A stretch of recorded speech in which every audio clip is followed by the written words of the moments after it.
Hola, buenos días chicos. El otro día ya vimos algo sobre las características de la Tierra y los movimientos que describe, tanto alrededor de sí misma como alrededor del Sol.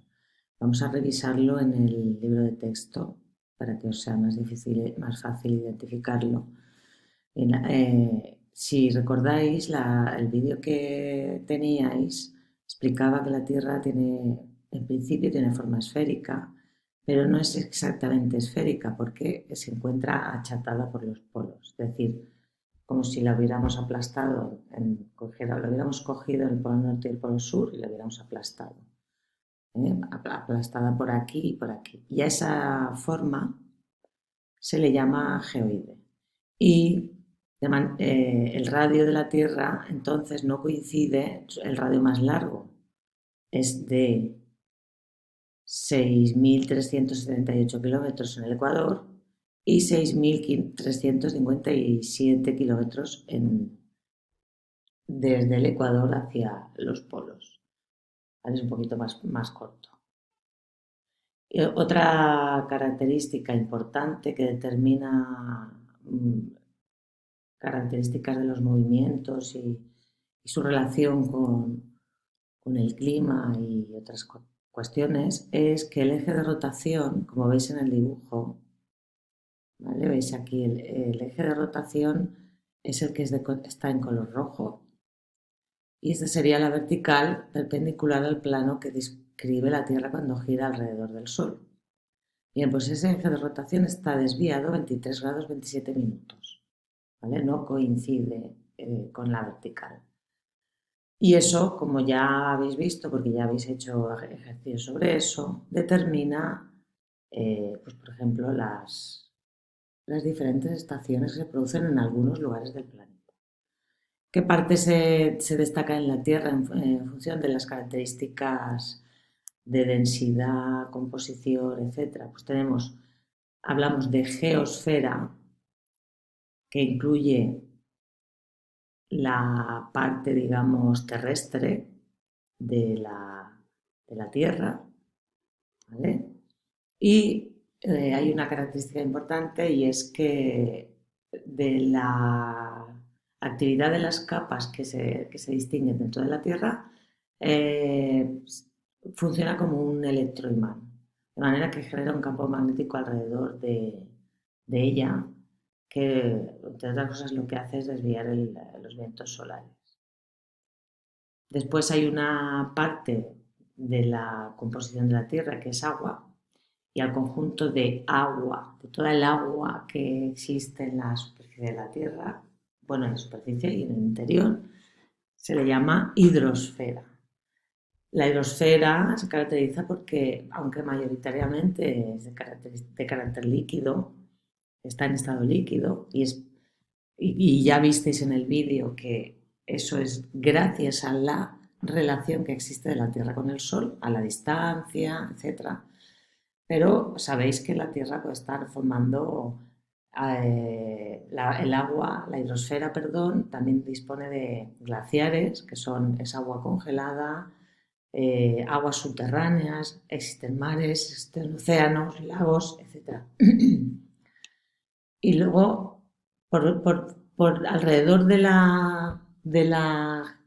este geoide hay una capa de composición gaseosa, de naturaleza gaseosa, perdón, que es lo que forma la atmósfera. Y la atmósfera es una envoltura que protege a la Tierra y es la que permite, en realidad, que nosotros y todos los seres vivos podamos vivir sobre la superficie de la Tierra, porque hace de amortiguador de temperaturas y porque nos protege de las radiaciones peligrosas que nos llegan desde el Sol.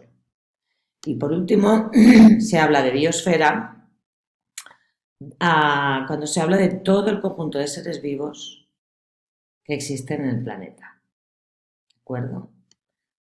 Vale, los movimientos de la Tierra. Ya vimos el otro día que la Tierra describe dos movimientos en su estado en el sistema solar. Un movimiento que es la rotación, que es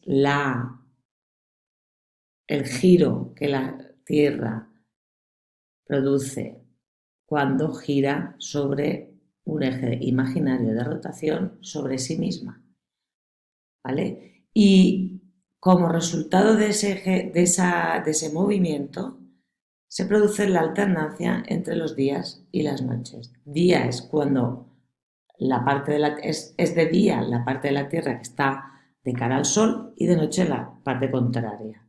¿Cuánto tarda en dar una vuelta completa la Tierra sobre sí misma? Pues tarda 24 horas, que es lo que dura un día y su noche completo. ¿De acuerdo? También es importante recordar que la Tierra gira en sentido contrario a las agujas del reloj, ¿vale? Es decir, la Tierra gira de oeste a este. Si la miráramos desde arriba, eso es desde arriba, desde el polo norte, veríamos que gira en sentido contrario al que giran las manecillas de un reloj. El otro movimiento que describe la Tierra es el de la traslación terrestre, que es el movimiento que describe cuando se mueve alrededor del Sol. También vimos que ese movimiento lo realiza describiendo una figura geométrica imaginaria que se llama eclíptica porque es una elipse. Es decir, el Sol se encuentra en uno de los extremos de la elipse. ¿Y cuánto tarda la Tierra en dar una vuelta completa alrededor del Sol? Pues vimos que tarda 365 días y 6 horas y 9 minutos. Entonces, lo que ocurre es que esos 365 días, 6 horas y 9 minutos, todos sabemos que un año dura 365 días, pero esas 6 horas que sobran de cada año se suman y entonces cada 4 años tenemos un año que tiene un día más, que es el 29 de febrero. Y a ese año se le llama año bisiesto, ¿vale?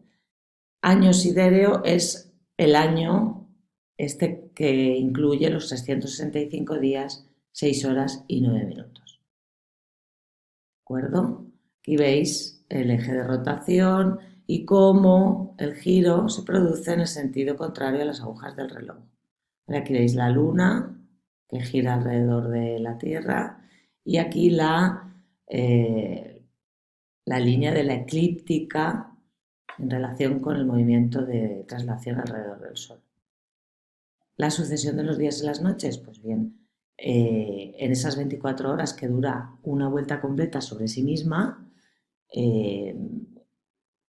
la parte iluminada implica que la Tierra es de día y la parte sombreada es la parte que indica que la Tierra es de noche. Y esa duración del día y la noche se distribuye en las 24 horas que dura el movimiento de rotación. En función de la posición en la que se encuentre la Tierra, será más largo el día o la noche. Y en función también de la latitud, es decir, de la distancia al ecuador.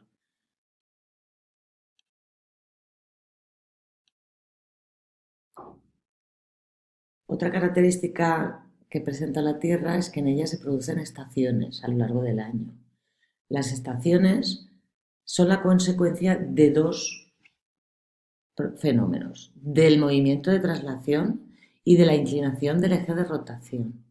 Porque si el eje de rotación no estuviera inclinado, siempre sería o primavera o otoño, lo que se correspondería con la imagen, el equinoccio de marzo. Si os fijáis, está iluminada la mitad, que corresponde justo con la mitad que pasaría, que resultaría de pasar un plano por el eje de rotación. O bien el equinoccio de septiembre, en función de las dos posiciones. Siempre sería así. Pero si os fijáis, hay dos puntos en los que el eje de rotación está inclinado o bien en dirección contraria hacia el Sol o bien en dirección hacia el Sol. Pues, ¿qué ocurre? En el momento en el que el eje de rotación está inclinado en dirección opuesta en sentido opuesto al Sol, ocurre que en el polo norte es de noche y que en el hemisferio norte es invierno y los días duran menos. Y en el extremo inverso, que el eje de rotación está inclinado en sentido hacia el Sol, ocurre justo lo contrario. Y hay que recordar siempre que lo que ocurre en el hemisferio norte es a la inversa en el hemisferio sur.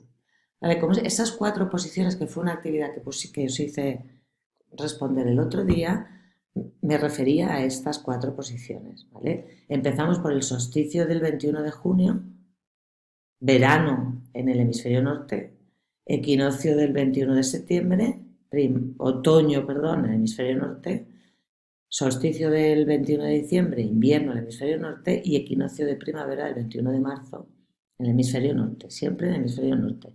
En el hemisferio sur sería al revés. Solsticio del 21 de junio, verano, invierno en el hemisferio sur, equinoccio del 21 de septiembre, primavera en el hemisferio sur, solsticio del 21 de diciembre, verano en el hemisferio sur y equinoccio del 21 de marzo, otoño en el hemisferio sur.